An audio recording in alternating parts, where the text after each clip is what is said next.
কেউ যদি কোরআনের কাছে জিজ্ঞাসা করে, কোরআন তুমি কোথা থেকে নাজিল হয়েছ, কে তোমাকে নাজিল করেছে, এই প্রশ্ন যদি কেউ কোরআনের কাছে করে, কোরআন নিজেই তার জবাব দিতে পারে কিনা? কোরআন নিজেই বলে, তানজিলাম মিম্মান খালাকাল আরদা ওয়াস সামাওয়াতিল উলা।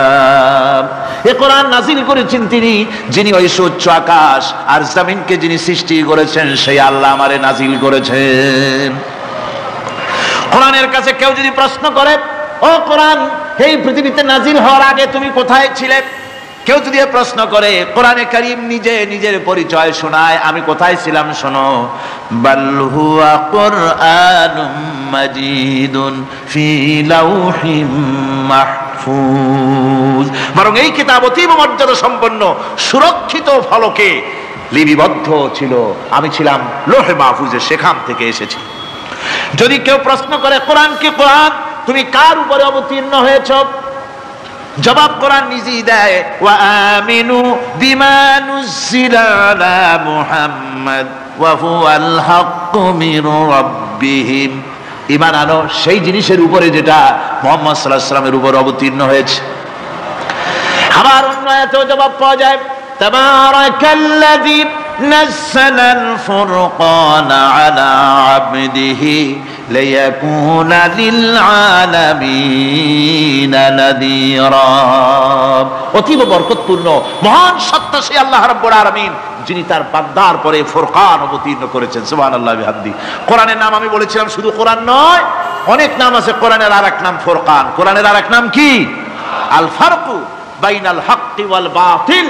কোরআন হচ্ছে সেই মহাসত্য যা মিথ্যা এবং সত্যের মধ্যে পার্থক্য সূচিত করে, মঙ্গল এবং অমঙ্গলের মধ্যে পার্থক্য সৃষ্টি করে, যা সত্য এবং মিথ্যার মধ্যে তাফরিকা সৃষ্টি করে, সত্যকে মানুষকে বুঝিয়ে দেয়, তার নাম হচ্ছে ফুরকান।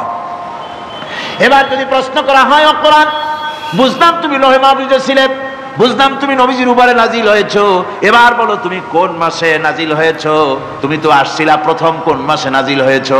এই প্রশ্ন যদি কেউ করে, কোরআন তার জবাবে বলবে, শাহরু রমাদানাল্লাযী উনজিলা ফীহিল কুরআন। রমজানের পবিত্র মাসে আমি অবতীর্ণ হয়েছি। সুবহানাল্লাহ। যদি প্রশ্ন করা হয়, রমজানে তো আসছো, কিন্তু প্রথম নাজিল হয়েছিল কোন সময়? ওটা কি দিন ছিল না রাত ছিল? কোরআন তার জবাবে বলে, ইন্না আনজালনাহু ফি লাইলাতিল কদর। কদরের পবিত্র রাতে আমি এই পৃথিবীতে আমার আগমন ঘটেছিল। যদি প্রশ্ন করা হয়, বুঝলাম সবই, কেন নাজিল হয়েছে তুমি, এই পৃথিবীতে তোমার আসার উদ্দেশ্য কি, মূল কাজটা কি? এই প্রশ্ন যদি করা হয়, কোরআনে কারীম তার জবাবে বলে, শোনো কেন এসেছি, লিতুখরিজান নাসা মিনাজ যুলুমাতি ইলান নূর। আমার মিশন হচ্ছে গোটা বিশ্ব মানবতাকে পঞ্জীভূত জমাট বাঁধা অন্ধকারের ভেতর থেকে টেনে বের করে আলোর সন্ধান দিতে, আলোর দিকে আনার জন্য আমি কোরআন নাজিল হয়েছি। গোটা পৃথিবীর মানুষ আছে অন্ধকারের ভিতরে। কিসের মধ্যে? অন্ধকার কি? অন্ধকার হচ্ছে পুঁজিবাদ, অন্ধকার সমাজতন্ত্র, অন্ধকার ধর্ম নিরপেক্ষতাবাদ, অন্ধকার জাতীয়তাবাদ, মানুষের তৈরি করা যত মতবাদ সব কি? জোরে কোন, সবগুলি কি? অন্ধকার। আজকে আসার সময় দেখলাম দেওয়ালে লেখা, সমাজতন্ত্র আমরা প্রতিষ্ঠা করে ছাড়বো। আমার বন্ধুগণ, এগুলি সব অন্ধকার। এই অন্ধকারের ভেতর থেকে মানুষগুলিকে টেনে আনবে কোরআন কিসের দিকে? আলোর দিকে। এবার যদি প্রশ্ন করা হয়, বুঝলাম তুমি অন্ধকার থেকে আলোর দিকে নিয়ে আসবে, আলোর দিকে আসলে পরে ফায়দাটা কি হবে? মূল ফায়দাটা বুঝায় দাও, আসল ফায়দা কি হবে তোমারে যদি মানি? কোরআন তার জবাব দেয়, নিজের পরিচয় নিজে তুলে ধরে, ফামান তাবিআ হুদায়া ফালা খাউফুন আলাইহিম ওয়ালা হুম ইয়াহজানুন। এই কোরআনকে যদি মেনে চলো, এই কোরআনের আইন যদি মানো, সমাজে মানো, ব্যক্তিতে মানো, পরিবারে মানে, রাষ্ট্রে মানো, জীবনের সব ক্ষেত্রে সমস্ত জায়গায় যদি এই কোরআনকে মেনে চলো, ফালা খাউফুন আলাইহিম, তাহলে তোমাদের কোনো ভয় থাকবে না, ওয়ালা হুম ইয়াহজানুন, কোনো চিন্তাও থাকবে না। কিসের ভয় থাকবে না? কোরআনের আইন মেনে যদি চলো সমাজে ও রাষ্ট্রে, চুরির ভয়, ডাকাতির ভয়, জিনার ভয়, হত্যার ভয়, সন্ত্রাসের ভয়, কোনো ভয় থাকবে না। ওয়ালা হুম ইয়াহজানুন, চিন্তাও থাকবে না। খাওয়া পড়া, শিক্ষা, চিকিৎসা, বাসস্থান, এগুলির কোনো চিন্তা থাকবে না। কোরআনের সমাজে সব কিছুর গ্যারান্টি দেওয়া হবে, সবগুলি পেয়ে যাবে। এখন যদি আবার প্রশ্ন করা হয়, কোরআন বুঝতাম তোমারে মানলে পরে সব ফায়দা হবে, তাহলে এবার জবাব দাও, তোমার ভিতরে কি রাজনীতি আছে নাকি? আমি তো মানুষ, আমার রাজনীতি করা লাগে। Man is social animal. আমরা তো জঙ্গলের পশু নই, আমরা তো মানুষ। আমাদের সমাজ আছে, আমাদের পৌর নির্বাচন আছে, আমাদের জাতীয় নির্বাচন আছে, আমাদের কলকারখানা আছে, জমিন আছে, আমাদের রাজনীতি, অর্থনীতি, সমাজনীতি আছে, পারিবারিক নীতি আছে, অনেক নিয়ম মালা আছে, নিয়ম নীতি আছে। তোমারে মানলে তোমার ভিতরে কি ওগুলো আছে নাকি সে কথা বলো। কোরআন তার জবাবে বলে, وَنَزَّلْنَا عَلَيْكَ الْكِتَابَ تِبْيَانًا لِكُلِّ شَيْءٍ وَهُدًى وَرَحْمَةً وَبُشْرَى لِلْمُسْلِمِينَ। কোরআন জবাবে বলে, শুনে রাখো, শুধু অর্থনীতি সমাজনীতি নয়, শুধু রাজনীতি আর শিক্ষানীতি, যুদ্ধনীতি নয়, তোমার জীবনে যা কিছু দরকার, ইহকালে যা কিছু দরকার, পরকালে সব কথাগুলি আল্লাহ রাব্বুল আলামিন আমি কোরআনের সিনার ভিতরে খুলে খুলে বর্ণনা করে দিয়েছেন। সব কথা এ কোরআনে কারীমের ভিতরে রয়েছে। তোমার এমন কোনো জিনিস নাই যা তুমি কোরআনে কারীমের মধ্যে পাবে না। তোমার সমস্ত প্রয়োজন আমার বুকের মধ্যে আল্লাহ দিয়ে দিয়েছেন। বিজ্ঞান আছে, দর্শন আছে, ইতিহাস আছে, সব আছে এর মধ্যে।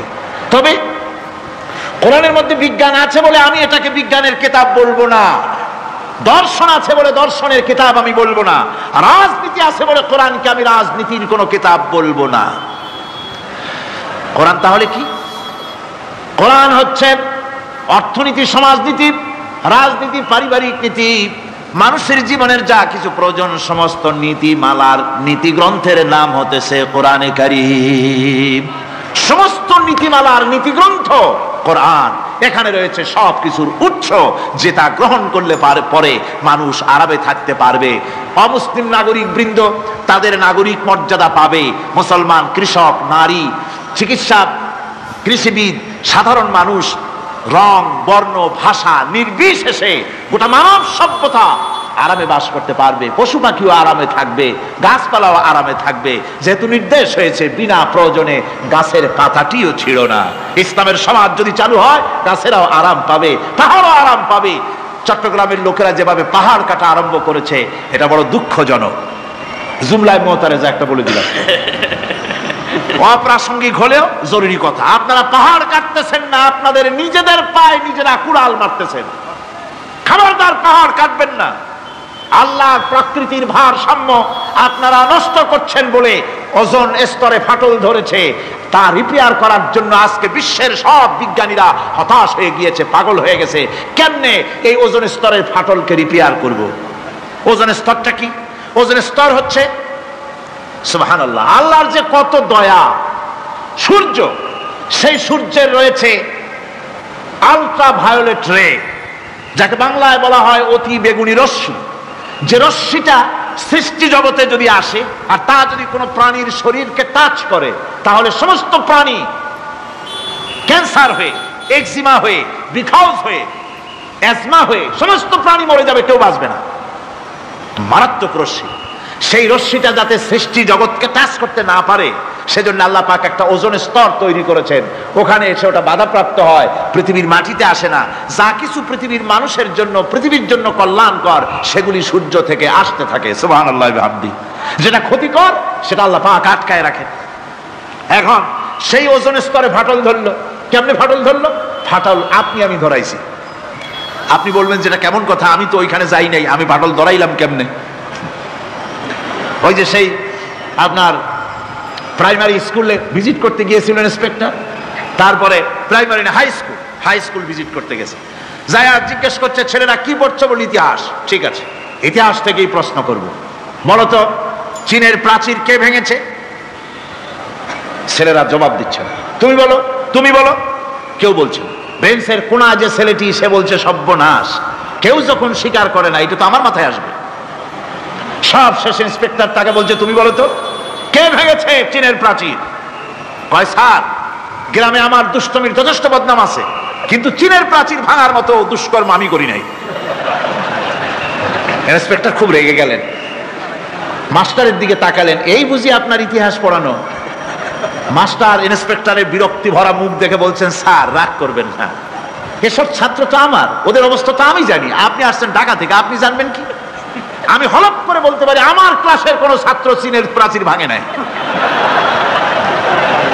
ইন্সপেক্টর রাগ হইয়া চলে গেছে হেডমাস্টারের রুমে, যায় বলছে যে আমি আপনার স্কুলের গ্রান্টকে আমি নাকচ করে দেব, মঞ্জুরি আমি ক্যান্সেল করে দেব। কেন? এই অবস্থা। হেডমাস্টার বলছে, স্যার রাগ করবেন না, আপনার জন্য কিছু টাকা পয়সাও রাখছি হাতিয়া, বড় একটা চর্বিযুক্ত খাসিও জবাহ করা হয়েছে, পুকুর থেকে রুই মাছ তোলা হয়েছে।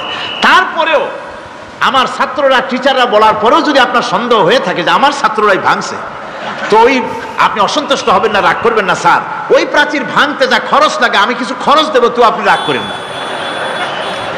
এখন চিন্তা করেন, স্কুলের ছাত্র থেকে শুরু করে হেডমাস্টার পর্যন্ত জ্ঞানের বহর। তো বলতেছিলাম, আপনি আমি ওজন স্তরে ফাটল ধরিয়েছি, তার অর্থ এই নয় যে আপনারা গিয়ে ওখানে কুড়াল মারিয়ে ওটারে ভাঙছেন। তাহলে ওটা কি হয়েছে? কোরআনে কারীমে রব্বুল আলামিন বলেন, ওয়ামা আসাবাকুম মিন মুসিবাতিন ফাবিমা কাসাবাত আইদিকুম ওয়া ইয়াফু আন কাসীর।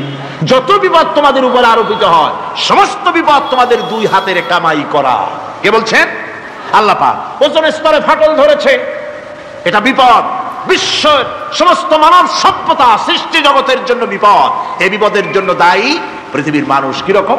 সেটা হচ্ছে গাড়ির পেছন থেকে যে কালো ধোঁয়া বের হয়, কল কারখানার চিমনি থেকে যে কালো ধোঁয়া বের হয়, এই কালো ধোঁয়াগুলি, তারপরে সমস্ত কেমিক্যাল উইপেন সেগুলি যে টেস্ট করা হয়, তার রিয়াকশন ইত্যাদি, এই কালো ধোঁয়া এবং সমস্ত মারণাস্ত্রগুলি এক্সপেরিমেন্ট করার সমস্ত এই রিয়াকশনগুলি সবগুলি গিয়ে ওই ওজন স্তরে ফাটল ধরিয়ে দিয়েছে। আস্তে করে পাতলা হয়ে এটা ফেটে গিয়েছে, অতি বেগুনি রশ্মি আসা শুরু করেছে। এটাকে বন্ধ করার জন্য বিজ্ঞানীরা আজ মরিয়া হয়ে গিয়েছে। ইনশাআল্লাহ আল্লাহ পাক তার বিজ্ঞানীদের মানুষের মাথায় বুদ্ধি এনে দিবেন, রিপেয়ারও হয়ে যাবে ইনশাআল্লাহ। সবাই বলেন ইনশাআল্লাহ। তাহলে বললাম কেন এই কথাটা? এই জন্য বললাম যে কোরআনে কারীমের মধ্যে আল্লাহ রাব্বুল আলামিন সব কথা বলে দিয়েছেন, কোনো কথা বাদ রাখেন নাই। পাহাড়গুলি ভেঙে আমরা ক্ষতি করতেছি, গাছগুলি কেটে আমরা ক্ষতি করতেছি, প্রকৃতির ভারসাম্য নষ্ট করে দিচ্ছি, ফলে সমুদ্রের পানি স্ফীত হচ্ছে, ভূমিকম্প বাড়তেছে, ঘূর্ণিঝড় হচ্ছে, টর্নেডো হচ্ছে, পৃথিবী বিধ্বস্ত হয়ে যাচ্ছে, ক্লাইমেটের পরিবর্তন আসছে। আজকে পৌষ মাস, এটা কি মাস?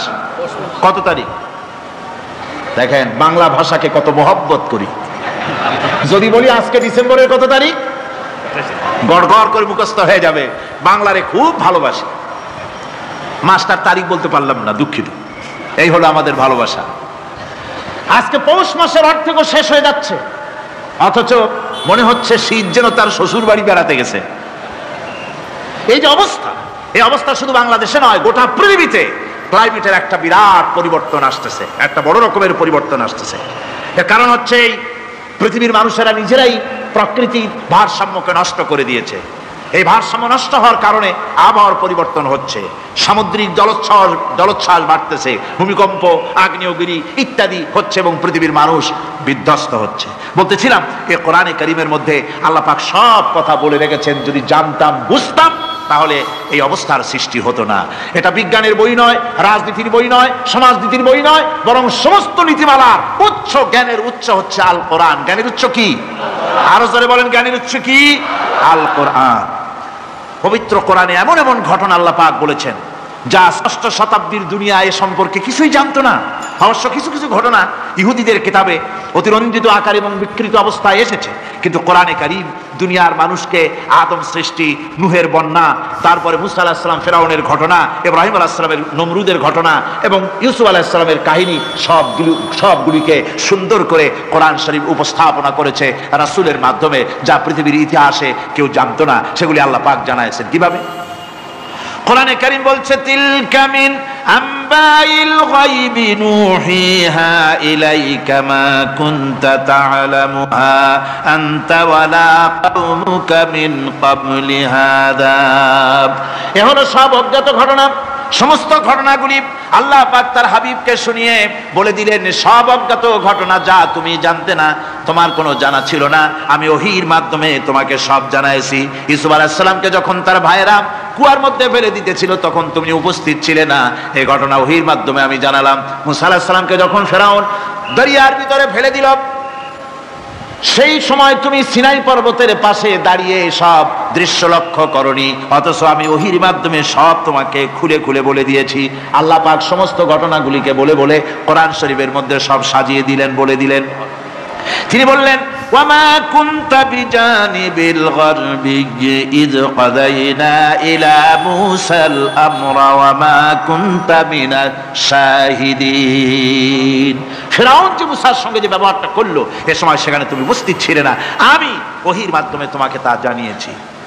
كذلك نقص عليك من أنباء ما قد سبق وقد آتيناك من لدنا ذكرا। আল্লাহ পাক বলেন, এভাবে আমি আপনার কাছে অতীত ঘটনাবলী ওহীর মাধ্যমে নিখুঁত ভাবে আপনার সামনে সব বলে দিয়েছি। আমার ভাইয়েরা, এই বিশ্বলোকে ঊর্ধ্ব লোক সম্পর্কে নির্ভুল তথ্য বর্ণনা আল্লাহ পাক করে দিয়েছেন কোরআনের মাধ্যমে। 1665 খ্রিস্টাব্দে স্যার আইজাক নিউটন তিনি আবিষ্কার করলেন মাধ্যাকর্ষণ শক্তিকে।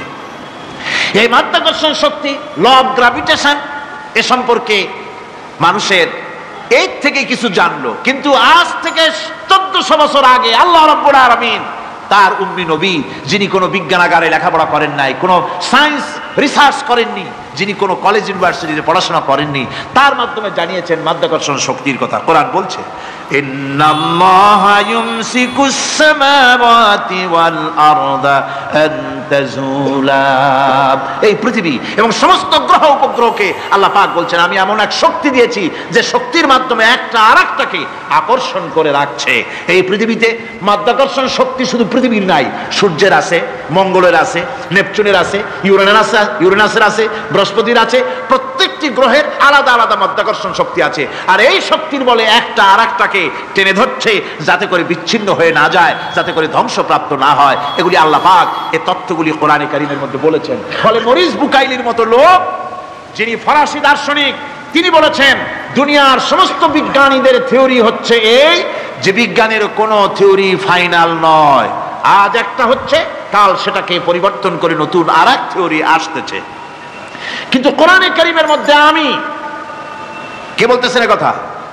না না না, মরিস বুকাইলি বলছেন, কোরআন শরীফের ভিতরে আমি যে বিজ্ঞানের তথ্য পেয়েছি, থিওরি পেয়েছি, তার কোনো পরিবর্তন আজও হয় নাই, ভবিষ্যতেও হওয়ার কোনো সম্ভাবনা নাই। মরিস বুকাইলি মনে করেছিলেন বেদ আর বাইবেলে যেমন ভুল আছে, কোরআন শরীফে ওই রকম ভুল আছে, নাউজুবিল্লাহ। সেই জন্য তিনি আরবি শিখলেন কোরআন বোঝার জন্য, ভুল ধরার জন্য। কোরআন শিখলেন কি জন্যে? ভুল ধরার জন্য। আর এমন শেখা শিখছেন, ওই আরবি শিক্ষা মানে আমাদের দেশের লোকদের মতো আনাকুন জানাকুন শেখে নেই, ভালো করেই শিখছে, ভালো করেই মুখস্থ করেছে, তার ভালো করে আরবি শিখেছেন, তারপরে কোরআন শরীফ পড়েছেন, তারপরে তিনি এ কোরআন পড়ে তেলাওয়াত করে বুঝে এরপরে তিনি বই লিখেছেন দি Bible, the Quran and science. এই বইয়ের মধ্যে তিনি পরিষ্কার লিখেছেন, কোরআন পড়লাম, এর ভিতরে একটা নকতা দেওয়ার, একটা কলমের ফোঁটা দেওয়ার জায়গা কারণ নাই। কোরআন নিঃসন্দেহে মহান স্রষ্টা আল্লাহ রাব্বুল আলামিনের মানুষের বানানো কিতাব, এটা হতে পারে না। সুতরাং কোরআন শরীফের মধ্যে আল্লাহ পাক সব কথা বলে দিয়েছেন। বিজ্ঞানের সাথে কিন্তু কোরআনের সংঘর্ষ নাই। অনেকে মনে করে যে বিজ্ঞান আর কোরআন এর মধ্যে বিরাট সংঘর্ষ। না, বিরাট সংঘর্ষ নয়, দুই একটা পয়েন্টে সংঘর্ষ থাকতে পারে। অধিকাংশ ব্যাপারই বিজ্ঞান, আমি মনে করি বিজ্ঞানের আবিষ্কার যত বাড়বে, কোরআন বোঝা মানুষের জন্য তত সহজ হবে। এটা আমার ধারণা, এটা আমার ধারণা। বিজ্ঞানের সাথে দুই একটা পয়েন্টের উপরে সংঘর্ষ আছে, যেমন চন্দ্র এবং সূর্য সম্পর্কে, সৌরজগৎ সম্পর্কে Copernicus, Kepler, Galileo, Newton, Einstein মহাশূন্য সম্পর্কে যে সব বক্তব্য রেখেছেন, সেসব বক্তব্যের সাথে কোরআন শরীফের কিছুটা বৈপরীত্য রয়েছে। যেমন কেউ বলেছেন সূর্য ঘোরে, পৃথিবী স্থির, কেউ বলে সূর্যের চতুর্দিকে পৃথিবী ঘোরে, কেউ কয় চন্দ্র ঘোরে, কেউ কয় আমরা কি আর বসে থাকি, আমরাও ঘুরি। কিন্তু আসলে ঘোরেটাকে কে ঘোরে, এ ফয়সালা কে দেবে? কে দিবে বলুন তো? হ্যাঁ, ঠিক বলেছেন, আল্লাহই দিবেন, কারণ এগুলি সৃষ্টি করেছেন কে? এবার শুনুন, এই বিতর্কের মীমাংসা আল্লাহ পাক করছেন। কোরআনে কারিমে বহু আগে গ্যালিলিও, কেপলার, কোপারনিকাস এদের বলার অনেক আগে বিশ্বনবী জনাবে মুহাম্মদ রাসূলুল্লাহ সাল্লাল্লাহু আলাইহি ওয়াসাল্লাম তিনি বলে দিয়েছেন, আল্লাহর কথা তিনি বলেছেন, লাশ-শামসু ইয়ানবাগী লাহা আন তুদরিকাল কামারা ওয়ালাল লাইলু সাবিকুন নাহার ওয়া কুল্লুন ফি ফালাকিন ইয়াসবাহুন। প্রবল জ্ঞানী হইবে যাহারা, আপন মনেতে বুঝিবে তাহারা, রাত্রি পারে না আগে যাইবার দিনের স্থান করি অধিকার, চন্দ্র বাজে না সূর্যের গায়েতে, সূর্য পারে না চন্দ্রকে ধরিতে, যার যে স্থান বহাল রাখিয়া ভ্রমণ করিছে খোদাকে ডরিয়া। আল্লাহ রাব্বুল আলামিনকে ভয় করে সব ঘুরছে, চাঁদও ঘোরে, সূর্য ঘোরে, মঙ্গল ঘোরে, ইউরেনাস ঘোরে, বৃহস্পতি ঘোরে, পৃথিবীও ঘোরে, সব ঘুরছে তো ঘুরছেই, বন বন করে ঘুরছে একটা নির্দিষ্ট কক্ষপথে, আপন আপন কক্ষপথে ঘুরছে, যার ফলে অ্যাক্সিডেন্ট হয় না। সুবহানাল্লাহ, জোরে বলেন সুবহানাল্লাহ। নির্ধারিত কক্ষে ঘুরছে, নির্ধারিত কক্ষে ঘুরছে। এর কক্ষগুলি আল্লাহ পাক ঠিক করে দিয়েছেন, সেই কক্ষে ঘুরতেছে, একে অপরের পথ অতিক্রম করতেছে না। আবার ওই মহাশূন্যের ভেতরে রয়েছে black hole. Black hole, black hole কি? ব্ল্যাক হোল হচ্ছে একটা বিরাট অন্ধকার গহ্বর, একটা মৃত্যুকূপ। এত বড় বিরাট ব্ল্যাক হোল মহাশূন্যে আছে, বিজ্ঞানীরা হয়রান হয়ে গেছে, তার এত বড় শক্তি। সে শুধু তারা খায় না, কোন তারকা ঘুরতে ঘুরতে যদি তার কাছে এসে যায় তারাকে খেয়ে ফেলে। কোন আলো যদি কাছে আসে, আলো শুষে নিতে নিতে আলো যার থেকে এসেছে সেটাকেও শেষ করে ফেলে। এ ধরনের একটা দারুণ আকর্ষণী শক্তি তার মধ্যে আল্লাহ সৃষ্টি করেছেন। একটা ব্ল্যাক হোল আছে মহাশূন্যের ভিতরে, সূর্য, চন্দ্র, গ্রহ, নক্ষত্র। যে সূর্য পৃথিবীর চাইতে 13 লক্ষ গুণ বড়, এমন 2 কোটি সূর্য খাইয়া হজম করতে পারে, এত বড় ব্ল্যাক হোল আল্লাহ তৈরি করে রেখেছেন মহাশূন্যের উপরে।